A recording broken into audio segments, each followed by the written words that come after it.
میں آتا ہے کس طرح انسان ماں کے پیٹ میں 6 ماہ سے لے کر 9 ماہ تک وہ بچہ ماں کے پیٹ میں رہتا ہے، کیسے ہم اس کو وہاں خوراک پہنچاتے ہیں، کس طرح ہم اس بچے کو پھر دنیا میں لاتے ہیں اور کس طرح پھر ہم اس کو پالتے ہیں، بڑا کرتے ہیں، یہ ساری چیزیں اللہ تعالیٰ نے قرآن و حدیث کے اندر بہترین طریقے اور انداز کے ساتھ بیان فرمائی ہیں تاکہ انسان غور و فکر کر کر اللہ تبارک و تعالیٰ تک پہنچنے کی کوشش کرے۔ جنہوں نے اللہ کی اور اس کے رسول کی بات کو مانا وہ لوگ فائدے میں رہے، اور جنہوں نے اپنے ذہن کے مطابق دنیا میں زندگی گزاری وہ لوگ ہمیشہ ہر دور کے اندر نقصان کے اندر رہے۔ ہر انسان جس طرح ہم 5 وقت کی نماز پڑھتے ہیں، جس طرح کہ ہم جمعے کی نماز پڑھتے ہیں، یا جس طرح کہ ہم روزے رکھتے ہیں، زکوٰۃ دیتے ہیں، یہ ساری چیزیں اللہ نے ہمیں سمجھائی ہیں۔ اسی طرح سے اللہ تعالیٰ نے ایک عمل جو ہر ماں باپ کرتا ہے، جس کو اللہ نے اولاد دی ہے اور وہ نکاح والا عمل ہے، اس کو بھی اللہ تعالیٰ نے قرآن پاک اور حدیث پاک کے اندر بہترین طریقے کے ساتھ بیان فرمایا ہے۔ کیونکہ آج کل عام شادیوں کا یہ سلسلہ شروع ہے، تو اس لیے ان چیزوں کے اندر یعنی بیان کرنے کی کوشش ہے کہ شاید کوئی انسان سمجھ جائے اور غور و فکر کر لے اور قرآن و حدیث پہ عمل کر لے اور فائدے میں چلا جائے۔ تو اس لیے میرے بھائیوں یہ بات یاد رکھنا کہ اللہ تعالیٰ نے قرآن پاک کے اندر ایک جگہ فرمایا کہ وَأَنكِحُوا الْأَيَامَ مِنكُمْ وَالصَّالِحِينَ مِنْ عِبَادِكُمْ وَإِمَائِكُمْ، فرمایا کہ تم اس طرح کرو کہ جو لوگ جن کی شادی نہیں ہوئی تم اس طرح کرو کہ ان کی شادی کروا دو۔ اب فرمایا کہ اللہ تعالیٰ نے قرآن پاک کے اندر کہ اگر وہ لوگ غریب ہوں گے ان یکونوا فقراء یغنیہم اللہ من فضلہ، فرمایا کہ اگر وہ لوگ غریب ہوں گے تو اللہ تعالیٰ اپنے فضل سے اپنی رحمت سے ان لوگوں کو مالدار کر دے گا۔ یعنی نکاح ایک ایسا عمل ہے جو انسان کی زندگی کے اندر اچھے حالات لے کر آتا ہے، اور جو انسان کے پاس نکاح سے پہلے چیزیں نہیں ہوتی وہ اللہ تعالیٰ نکاح کی برکات سے لوگوں کو عطا فرما دیتے ہیں۔ یہ بات یاد رکھیں کہ اسلام کے اندر کہ جب بھی حضور صلی اللہ علیہ وسلم نے کسی کی شادی کی یا صلی اللہ علیہ وسلم نے کسی کا نکاح کیا، کسی مرد کا نکاح کیا یا کسی عورت کا نکاح کیا، تو اللہ تعالیٰ نے اس نکاح کی برکت سے ان لوگوں کو مالدار فرمایا۔ ہاں ٹھیک ہے کہ ہمارے اس دور کے اندر کیونکہ ہمارے نکاحوں کے اندر سنت طریقہ نہیں ہے اور سنت والا رواج نہیں ہے، اس وجہ سے ہمارے اوپر قرضے بھی چڑھتے ہیں، ہمارے اوپر پریشانیاں بھی آتی ہیں اور ہمارے اوپر تکلیفیں بھی آتی ہیں۔ اور اگر ہم اپنی زندگی کے اندر حضور صلی اللہ علیہ وسلم کی سنت کے مطابق اپنے عمل کر لیں اور ان کے مطابق اپنی زندگی لے آئیں تو بہت ساری پریشانیاں جو نکاح کی وجہ سے ماں باپ مقروض ہوتا ہے اور جو نکاح کی وجہ سے ماں باپ پریشان ہوتا ہے اور جس کی وجہ سے بیٹے بھی بوڑھے ہو جاتے ہیں اور بیٹیاں بھی بڑی ہو جاتی ہیں اور ٹائم پہ ان کا نکاح نہیں کیا جاتا، اگر سنت کے مطابق نکاح کیا جائے تو یہ ساری پریشانیاں ختم ہو جائیں۔ ہم نے آج کچھ اس طرح پڑھا کہ اللہ نے نکاح کو اتنا آسان کیا ہے تاکہ لوگوں کی زندگی میں کسی طرح کی کوئی پریشانی نہ رہے۔ اب دیکھو ایک عورت آئی آ کر کہنے لگی کہ یا رسول اللہ صلی اللہ علیہ وسلم آپ میرا نکاح کر دیں۔ آپ صلی اللہ علیہ وسلم نے فرمایا کہ تم یہاں بیٹھو۔ ایک غریب صحابی غریب آدمی وہ کھڑا ہو گیا، کہنے لگا کہ یا رسول اللہ صلی اللہ علیہ وسلم مجھے بھی نکاح کی شادی کی ضرورت ہے، اگر آپ پسند کریں تو میں اس عورت کے ساتھ نکاح کرنے کے لیے تیار ہوں۔ آپ نے فرمایا تم اس کو کیا کرو گے، کیا دو گے، حق میں ہے کیا دو گے، کپڑے کیا ہیں تمہارے پاس اس عورت کو دینے کے لیے؟ تو اس نے آگے سے کہا کچھ زیادہ نہیں، میرے پاس ایک تہ بند ہے یا 2 تہ بند ہیں، ایک میں اس کو دے دوں گا، ایک میں اپنے پاس رکھ لوں گا۔ تو آپ صلی اللہ علیہ وسلم نے فرمایا کہ اس کے علاوہ تیرے گھر میں کوئی اور چیز کھانے پینے کی یا اور برتن وغیرہ؟ کہا کچھ بھی نہیں ہے۔ جب یہ بات کہی تو اسی وقت آپ صلی اللہ علیہ وسلم نے فرمایا کہ پھر ایسے کر کہ تیرے پاس قرآن کا علم ہے؟ کہنے لگے ہاں جی یا رسول اللہ صلی اللہ علیہ وسلم میرے پاس قرآن کا علم ہے۔ فرمایا کہ تم اس طرح کرو کہ اس عورت سے نکاح کر لو، اس کو قرآن نہیں آتا، تم اس کو قرآن سکھا دو اور یہی اس عورت کا کیا ہو جائے گا، حق مہر ہو جائے گا۔ اب دیکھو میرے بھائیوں، اسی محفل کے اندر نہ کوئی مہندی کی رسم سجی اور نہ کوئی منگنی شگنی ہوئی، نہ کوئی عورت کے رشتہ داروں کو بلایا گیا، نہ کوئی مرد کے رشتہ داروں کو بلایا گیا، نہ کوئی بارات، نہ کوئی وہاں جناب والا کھانے پینے کی دیگیں سجی، نہ کوئی آگے نہ پیچھے۔ اسی محفل کے اندر حضور صلی اللہ علیہ وسلم نے اس مرد کا بھی نکاح کر دیا اس عورت کے ساتھ، اور اس طرح وہ مرد جو ہے اپنی بیوی کو ساتھ لے کر اپنے گھر چلا گیا، اور 1 روپیہ بھی اس مرد کے اوپر قرض نہیں چڑھا۔ وجہ کیا ہے کہ میرے نبی صلی اللہ علیہ وسلم نے فرمایا کہ نکاح کو آسان کرو۔ جب معاشرے کے اندر، ماحول کے اندر نکاح آسان ہوگا تو زنا ختم ہوگا، اور جب نکاح کا عمل مشکل ہو جائے گا اور زنا پھر عام ہوگا، پھر زنا کو کوئی انسان روک بھی نہیں سکتا۔ زنا کے روکنے کا ایک ہی طریقہ ہے، وہ یہ ہے کہ آپ صلی اللہ علیہ وسلم نے فرمایا کہ اپنی شادیوں کو رسم و رواج سے بچا کر رکھو، اور جتنا زیادہ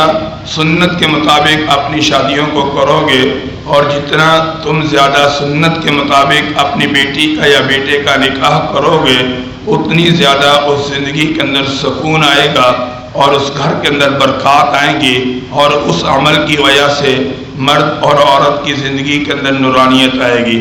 اللہ تعالیٰ نے ایک آیت کے اندر بیان فرمایا وَخَلَقْنَاكُمْ أَزْوَاجًا، ہم نے تمہیں دنیا کے اندر جوڑا جوڑا بنا کر دنیا میں بھیجا ہے۔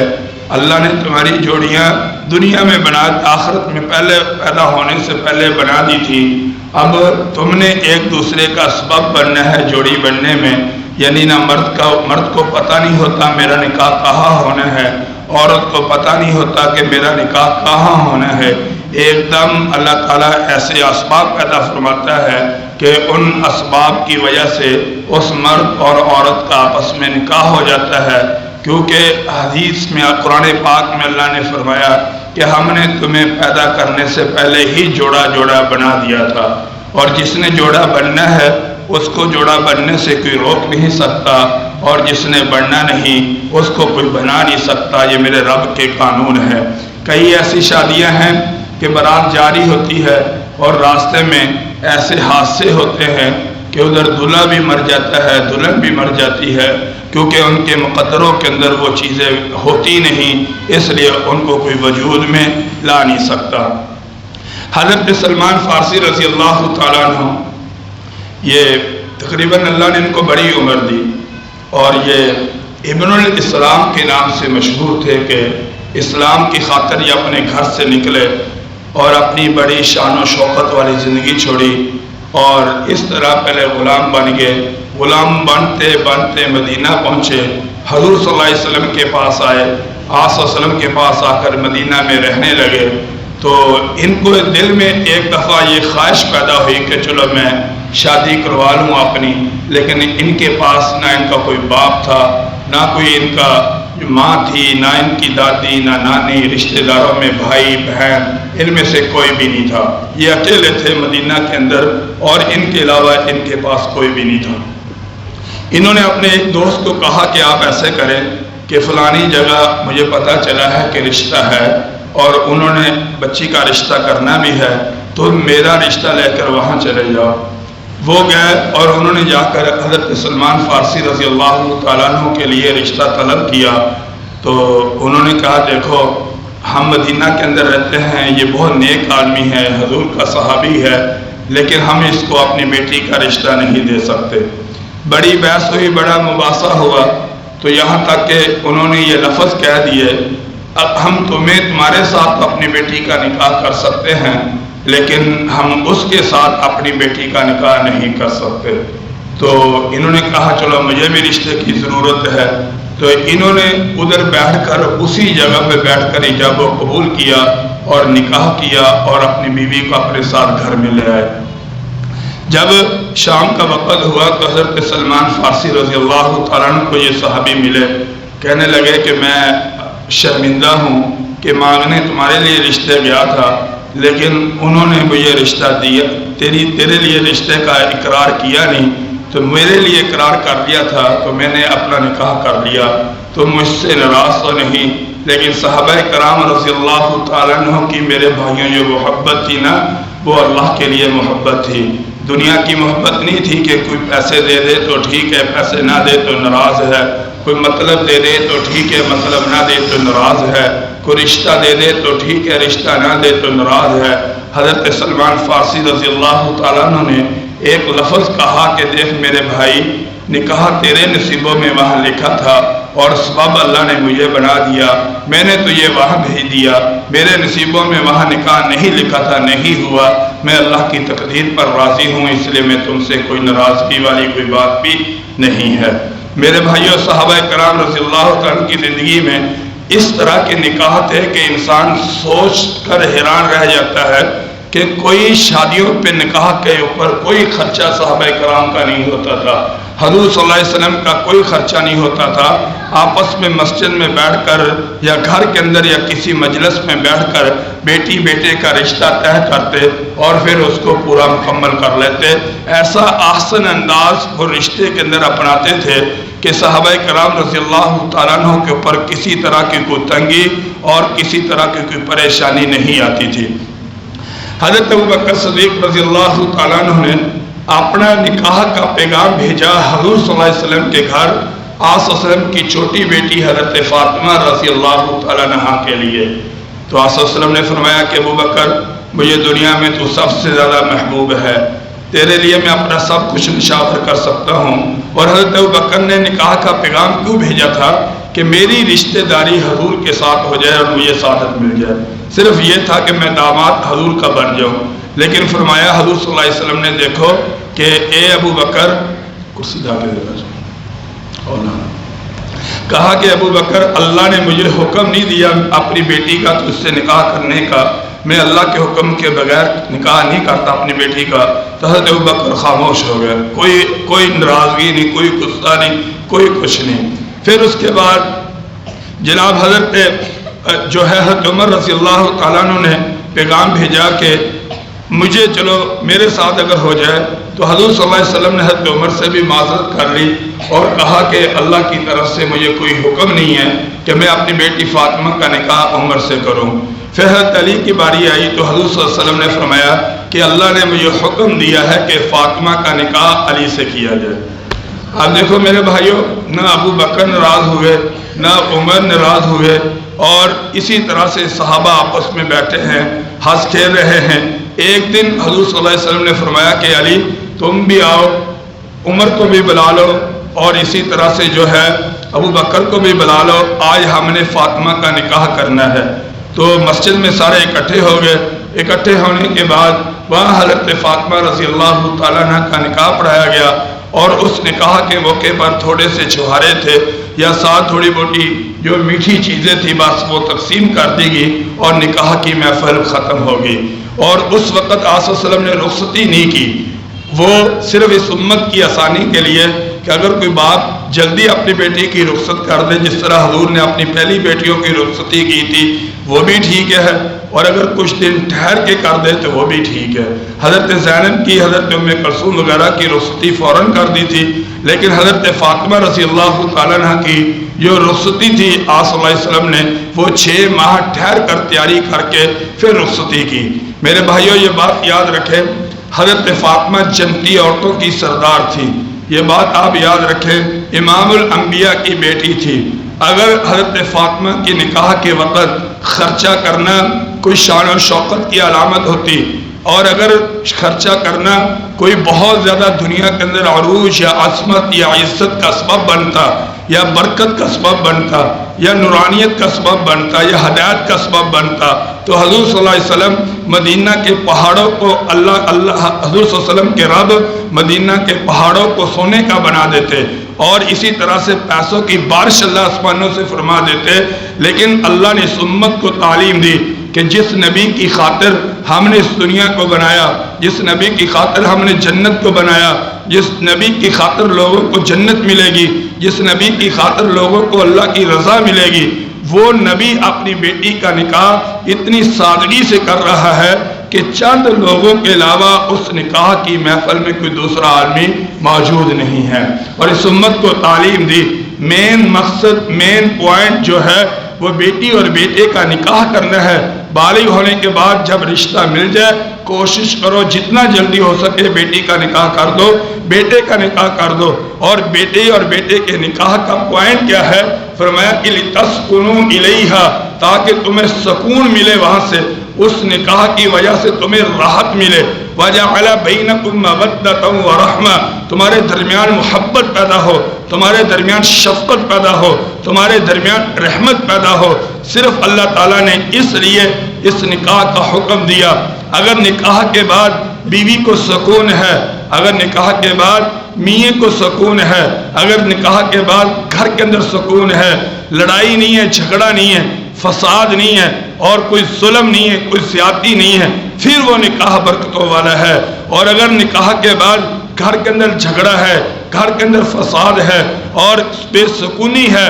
تو اس وقت ہمیں توبہ اور استغفار کرنا چاہیے، کیونکہ ہم نے اپنی بیٹی کا نکاح حضور کی سنت کے مطابق نہیں کیا، ہم نے اپنے بیٹے کا نکاح حضور صلی اللہ علیہ وسلم کی سنت کے مطابق نہیں کیا، جس کی وجہ سے لاکھوں روپے ہمارے اوپر قرض چڑھتا ہے، جس کی وجہ سے ہم 10 سال اس قرضے کو دیتے نہیں، بلکہ لینے والے مانگنا چھوڑ دیتے ہیں، دینے والے بھول جاتے ہیں، جو کہ مرنے کے بعد ہر صورت میں دیا جائے گا۔ اور اس کی وجہ کیا ہے کہ ہم دنیا کمانے چلے ہیں، اور دنیا کی خاطر ہم نے اپنے اللہ کو بھی چھوڑ دیا، اور حضرت محمد مصطفیٰ صلی اللہ علیہ وسلم کو بھی چھوڑ دیا۔ اس لیے میرے بھائیوں، نکاح ایک ایسا عمل ہے کہ اس کو جتنا آسان بناؤ گے اتنا ہی ہمارے لیے فائدہ مند ہوگا، اور جتنی اس کے اندر شرائط بناؤ گے، جتنی اس کے اندر قیودات بڑھاؤ گے، جتنے اس کے اندر فضولیات بڑھاؤ گے، اتنا ہی یہ نکاح ہمارے لیے آفت در آفت بنتا جائے گا، اور پھر یہ نکاح نہیں رہے گا۔ اور یہ عبادت ہے، جیسے نماز پڑھنا عبادت ہے، جیسے روزہ رکھنا عبادت ہے، جیسے حج کرنا عبادت ہے، ایسے ہی فرمایا کہ نکاح بھی ایک عبادت ہے، اور اس کو سنت کے مطابق کرو گے اجر ملے گا، اور اگر سنت چھوڑ کر کرو گے فرمایا کہ پھر تمہیں جو ہے اس کے جو برکات ہیں اس سے تم محروم رہو گے۔ اب دیکھو اس معاشرے کے اندر میرے بھائیوں، اگر ہم اپنے گھروں کو دیکھ لیں، جتنے ہم لوگ بیٹھے ہیں، ہمارے اندر کچھ شادی شدہ بھی ہیں، اور اسی طرح سے سسر بھی ہیں، اور اسی طرح سے داماد بھی ہیں، اسی طرح سے گھروں میں بہو بھی ہیں،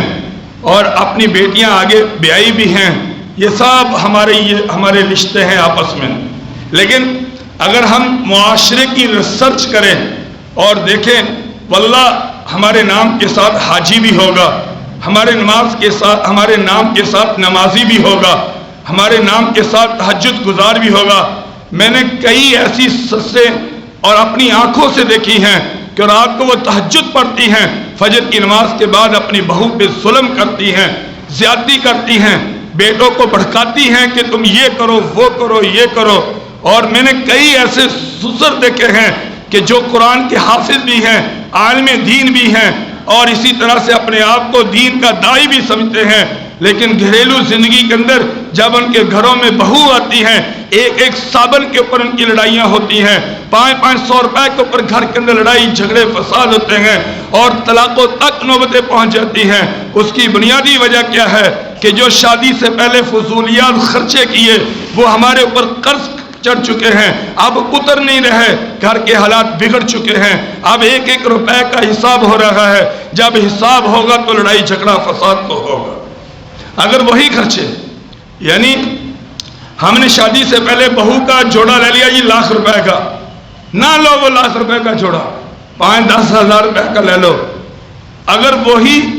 بعد میں خرچہ کر دے، بعد میں وہ اپنی بہو کو سہولت دے دے، وہ فائدہ دے دے،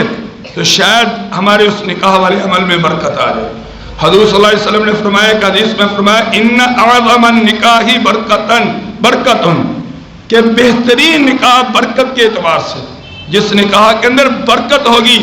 فرمایا کہ بہترین نکاح وہ ہے ایسرہ مؤونۃ، کہ جس کے اندر خرچہ کم سے کم ہو، خرچہ کم سے کم جس نکاح کے اندر ہوگا، فرمایا کہ وہ نکاح بہترین نکاح ہوگا۔ حضرت عبد الرحمن بن عوف رضی اللہ تعالیٰ عنہ مدینہ کے بہت بڑے مالدار ہیں، اور ہزاروں دینار پڑے ہوئے گھر کے اندر بکھرے ہوئے ہیں، رکھنے کی جگہ نہیں ہے خزانے کے اندر۔ ایک دفعہ حضور صلی اللہ علیہ وسلم کو ملے تو دیکھا کہ ان کے کپڑوں کے اوپر نا ایک چھوٹا سا نشان لگا ہوا تھا۔ کہا کہ عبد الرحمن یہ نشان کس چیز کا ہے؟ کہا یا رسول اللہ صلی اللہ علیہ وسلم میں نے نکاح کر لیا ہے۔ فرمایا اچھا، ماشاءاللہ ماشاءاللہ، بارک اللہ علیکما، کہ اللہ تعالیٰ تمہیں برکت دے، وبارک بینکما بخیر، اللہ تعالیٰ تمہارے درمیان میں خیر کو جمع فرما دے، برکت کو جمع فرما دے، اے دعا کر دی۔ اور عبد الرحمن بن عوف حضور کے صحابی ہیں، حضور ہیں،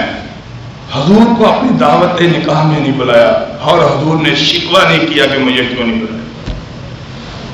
اس امت کو تعلیم دی، اس امت کو تعلیم دی کہ یہ کام عبادت ہے، اس کو بہترین طریقے سے کرو۔ اعلنوا ھذا النکاح فی المساجد، اپنے نکاح کو مسجدوں میں کرو، اور نکاح کا اعلان کرو۔ وجعلوہ فی المساجد، اور ان کو مسجدوں میں منعقد کرو۔ حضرت فاطمہ کا نکاح مسجد میں ہوا، اگر مسجد میں نہ بھی آیا جا سکے، گھر کے اندر بھی ہو جائے تو گناہ نہیں ہے، سنت اور مستحب عمل مسجد میں ہے، لیکن اگر گھر کے اندر چار بھائی چارپائی پہ بیٹھ کر بھی نکاح کر لیں تو کوئی قباحت نہیں ہے۔ میرے بھائیوں، حضور صلی اللہ علیہ وسلم کے زمانے کے اندر یہ بات یاد رکھنا کہ حضور صلی اللہ علیہ وسلم نے اپنی شادیاں بھی کرائیں، اپنی بیٹیوں کی بھی کی، صحابہ کی بھی کی، اتنا زیادہ خرچہ، مہندیاں، ساری ساری رات ڈھول ڈھمکے، اور اسی طرح سے گولے بارود، اور اسی طرح سے پیسوں کا اس طرح اڑانا، اور بے تحاشا فضول خرچی حضور صلی اللہ علیہ وسلم سے نہیں ملتی۔ اس لیے کوشش کریں، اپنے دماغ کو سمجھائیں، اپنے آپ کو سمجھائیں کہ جب بھی بیٹی اور بیٹے کا نکاح کریں، جتنا کو پیسہ ہے اس کے مطابق خرچہ کریں، نہ بہو کی جہیز کی ڈیمانڈ کرو، نہ بیٹی کے زیور کی ڈیمانڈ کرو، بیٹی کے لیے جو بنا لائیں فابیہا، اور بہو کو جو اس کا ماں باپ دے دے فابیہا، بس سکون گھر کے اندر آئے، اطمینان آئے۔ اور گھر جو ہے میرے بھائیوں یاد رکھنا، یہ مال وغیرہ سے آباد نہیں ہوتے، یہ سکون اور حضور کی سنت سے آباد ہوتے ہیں۔ بس اللہ سے دعا ہے اللہ تبارک و تعالی ہمیں عمل کرنے کی توفیق عطا فرمائے۔ وآخر دعوانا الحمدللہ رب العالمین۔